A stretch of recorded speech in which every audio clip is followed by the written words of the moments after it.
ইসরায়েলের দখলে থাকা ফিলিস্তিনকে স্বাধীন রাষ্ট্র হিসাবে স্বীকৃতি দিতে যাচ্ছে যুক্তরাজ্য। রোববার বিকেলে ব্রিটিশ প্রধানমন্ত্রী কিয়ার স্টারমার এক বিবৃতিতে এই ঘোষণা দেবেন।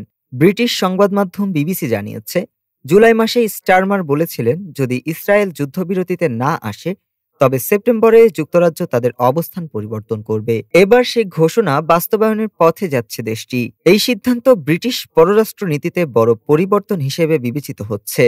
আগে ব্রিটিশ সরকার বলতো স্বীকৃতি আসবে শান্তির প্রক্রিয়ার অংশ হিসাবে এবং সঠিক সময়ে। তবে এই সিদ্ধান্তের তীব্র সমালোচনা করেছে ইসরায়েল, জিম্মিদের পরিবার ও ব্রিটিশ কনজারভেটিভ নেতারা।